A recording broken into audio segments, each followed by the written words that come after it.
Good evening, good evening, good evening. Another Drive Time Live. It's Thursday, the 1st of February, or February 1st, 2018. The month simply slipping away, and I hope that we are up to date on the plans we made for this year. If we're not, then guess what? Those New Year's resolutions are just no good.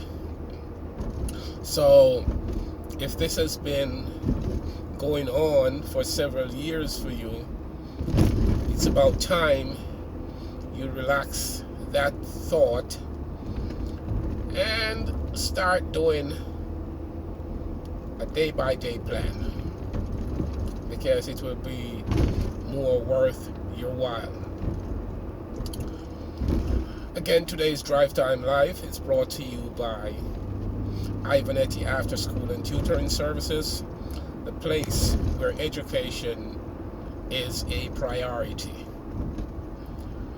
Today's topic for me is expectations.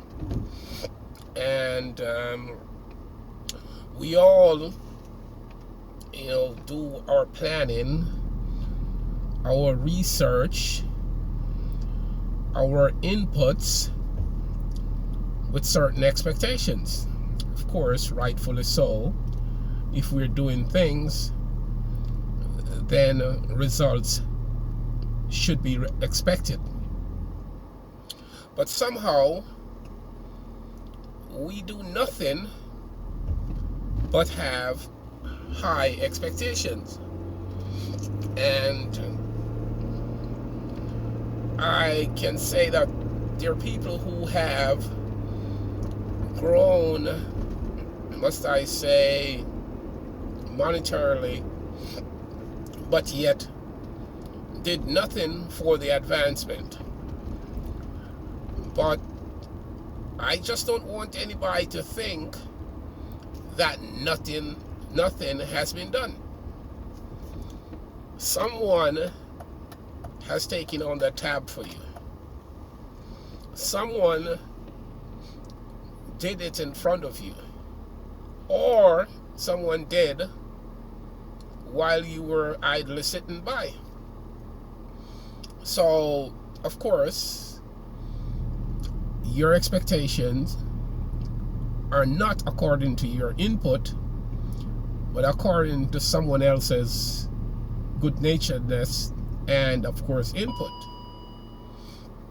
So that kind of expectation, of course, can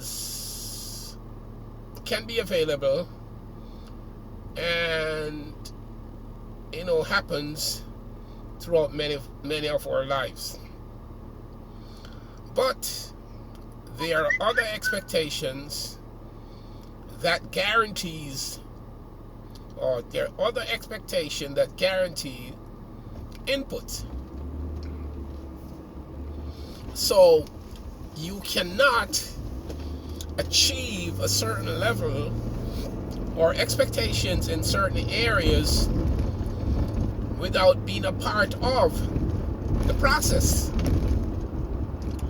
Of course, everybody knows that I'm going to segue into education, because that's where I give my word of warning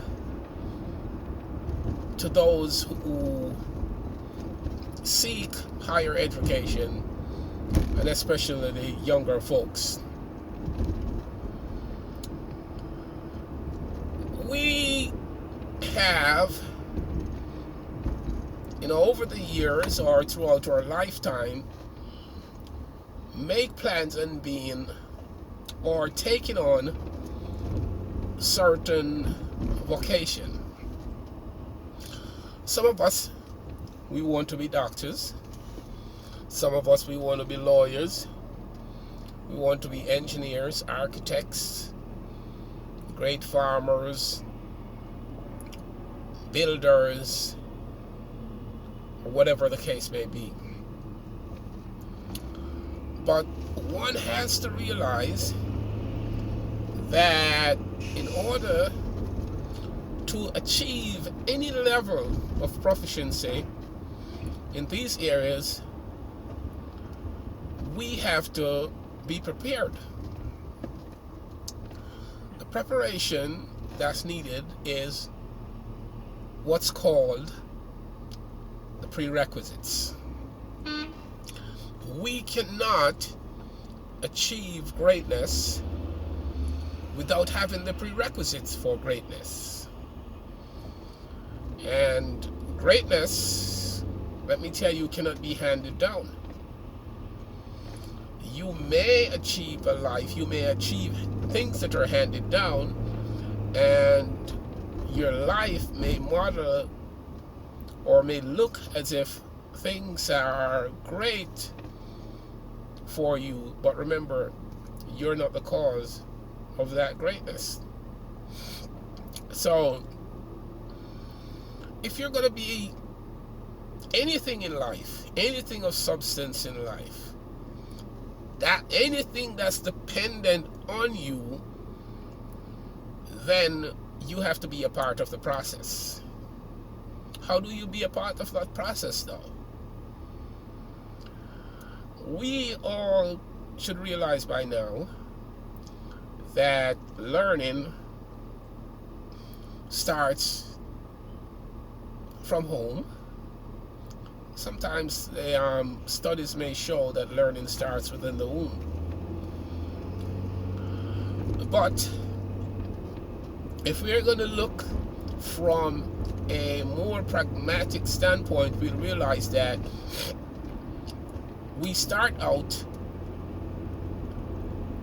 after the home, we start out in the school with very low level. At that time, grasping was a challenge.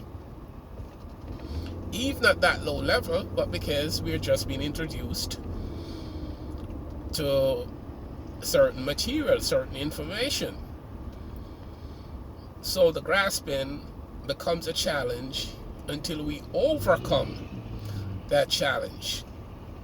Let's look at it. When we started to do words, we didn't start at words, we started letters. So we learned the alphabet, and after learning the alphabet, we start putting sounds to each letter.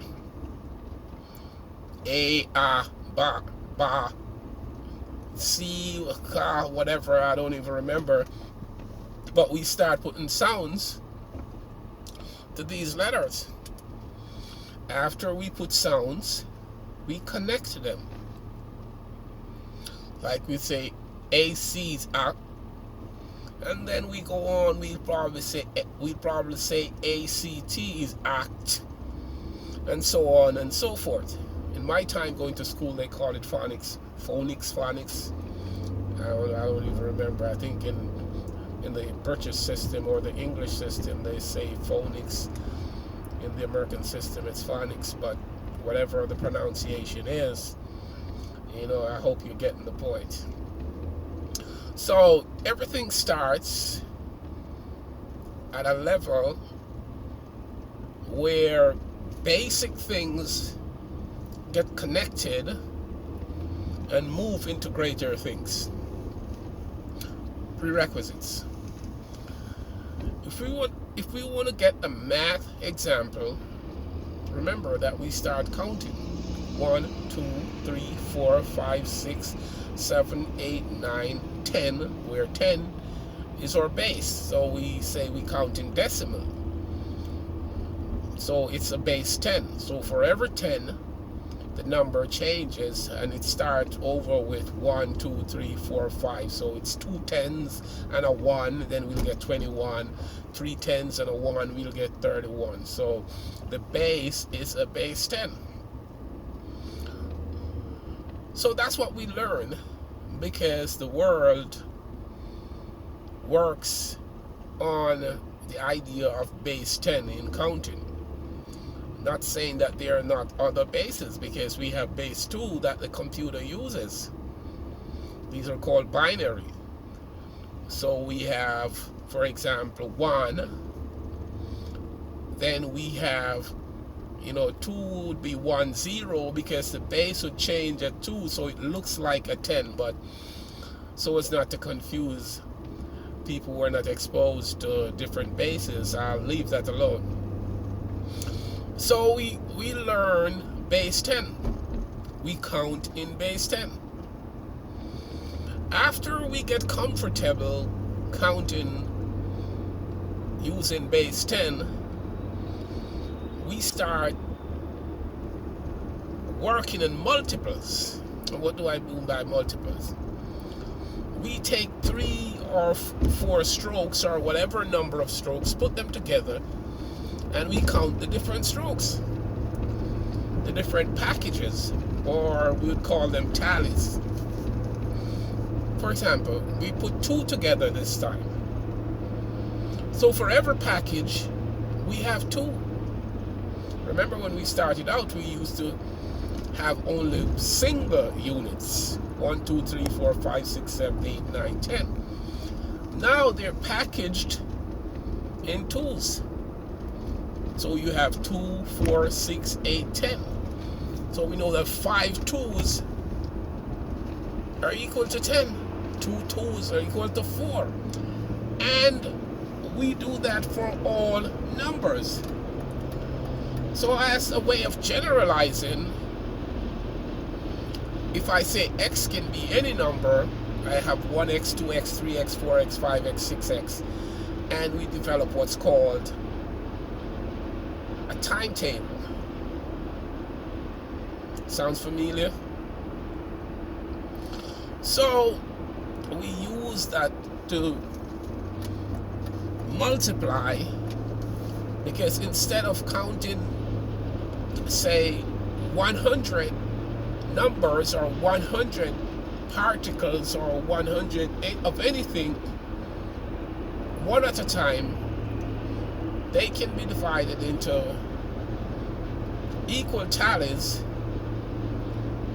and be more manageable.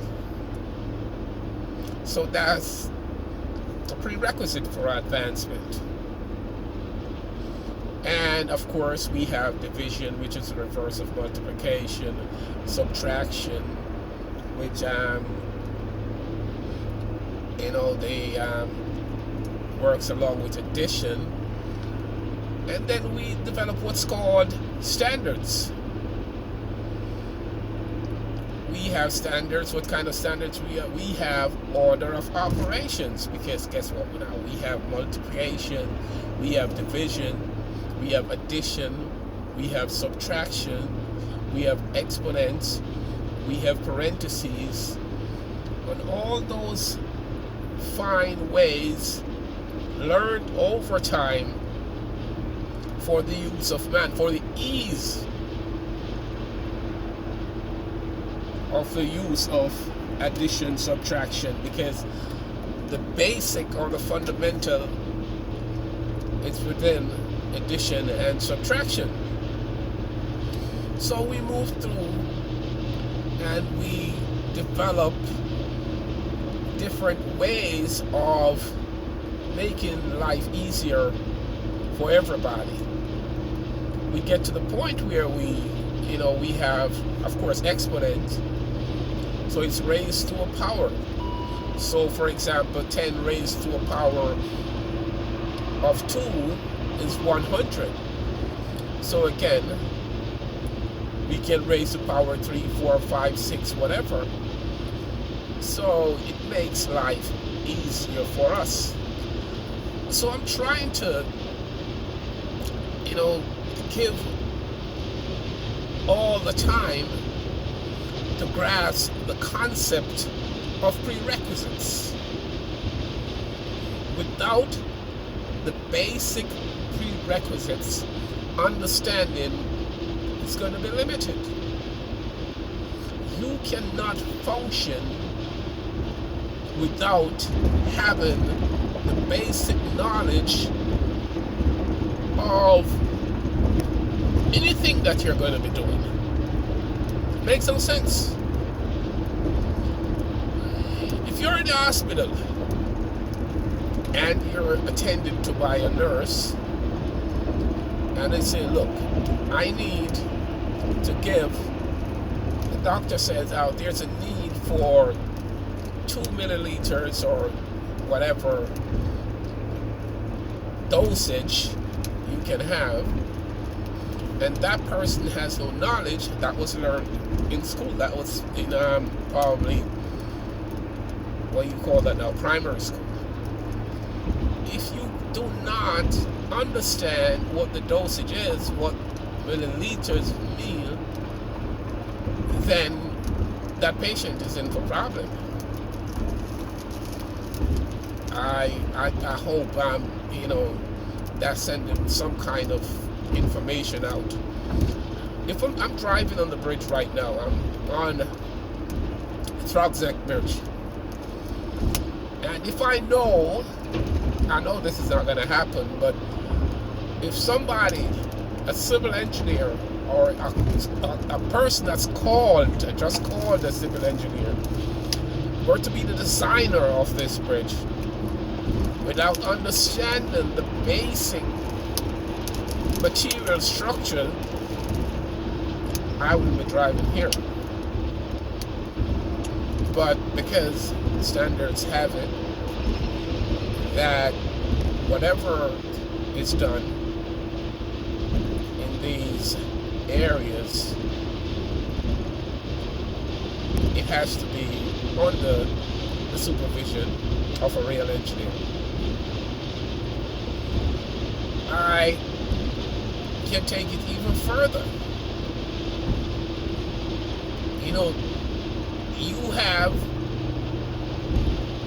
You're building a house.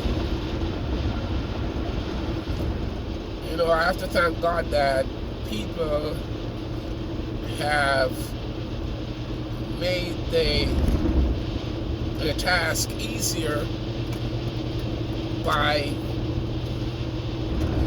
putting together a combination or whatever is necessary to achieve the strength of the material needed for construction. Because if that were left up to the person or persons that put things together these days, we'll be in for problems. But methods are followed, their processes and procedures are followed, so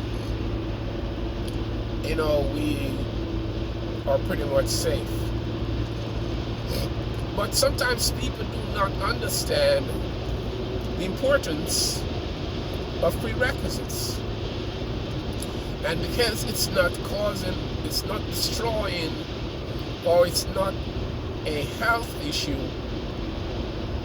people let go, people slacken and accept, because it's not related to a health issue. But I can tell you that you're wrong. You should be observant in whoever is doing things for you. Very observant. You have to make sure that the person or persons doing the job understands. And I'm just trying to drive home prerequisites. That's what I've gone, segued a lot. Of course, I've moved, well, I wouldn't say move off course, but I've called in several examples to give an understanding of the whole purpose of prerequisites. Okay, I can remember back in the early days where growing up in St. Anne, where you'd have people working as, we call them dentists, but all they were able to do was, to be truthful, it was basically extractions. They were not really dentists, I don't know if they were dental technicians, but being a dental technician, you should have been working under the supervision of a real dentist, but it wasn't that way. So, have you ever noticed that, some people will give different meanings to it, but most people growing up in those areas, they have, like, especially the country areas, not necessarily where I am from, but most of the country areas, with poor hygiene plus not, must I say, qualified dentists or whatever, I'm talking about dentistry right now. A lot of us have lost our teeth and wearing that, what you call it, a plate or whatever, dentures, whatever they're wearing. So, but can they be blamed? No, the so-called dentists also cannot be blamed for anything, because that was accepted. That was accepted then. But no one would have tried and saved a tooth, because that's all we know. The minute there's a chip, the minute there's any discolored, if a tooth got discolored, the next thing in line for that tooth was extraction. So learning has a staircase effect. Learning cannot be achieved unless it's in stages. Learning, you cannot achieve any level. You cannot be a doctor. Let me just put it straight out. By just go working with a doctor and get and then you be a doctor. You cannot be a nurse by just working in the environment of nursing. You cannot be an architect, real architect, by just working with an architect. You may learn to draw, of course. You cannot be a civil engineer by just working on a construction site. You cannot be any form of engineer by just working in an engineering environment, because there are prerequisites for working these disciplines. Prerequisite, again, it's very important it's the ultimate for everything. I can remember back in the days, in order to go to colleges, you have to have a certain level of education. You have to get I just don't want, I'm overriding that. I'm just overusing the word prerequisite, but I cannot avoid it. You have to have certain subject areas. You have to be successful in certain subject areas before you can take on certain disciplines. For example, I think if you are going to study nursing, then you'll have to have the math, the biological sciences, and courses of that sort before you will even be accepted. So how, without those prerequisites, and getting some kind of what must I say, exposure to, for example, a nursing home or whatever, you automatically become a nurse? Beats me. Beats me. So does that go for any other discipline? What's the difference?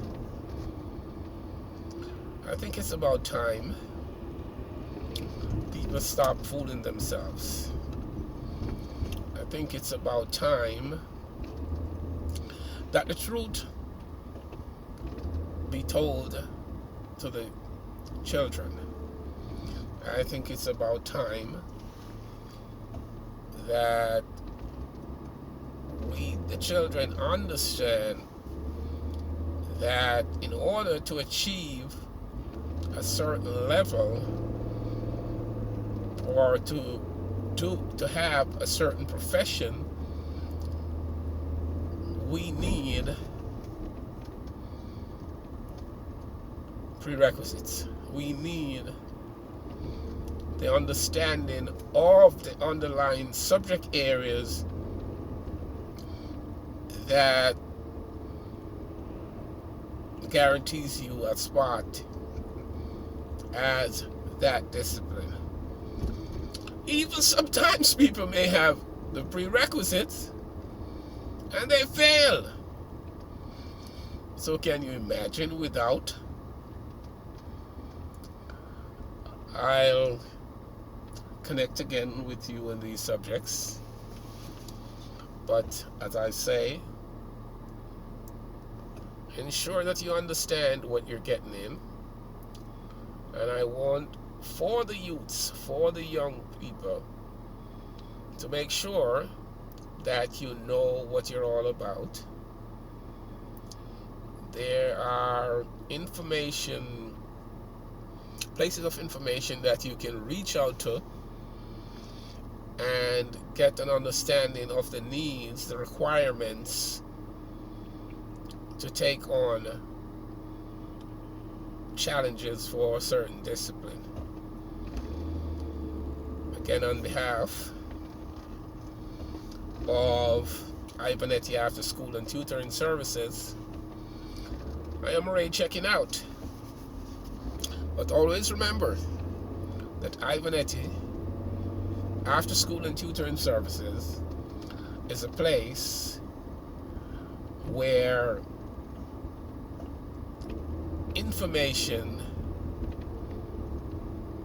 gets distributed, gets disseminated on the great degree of confidence.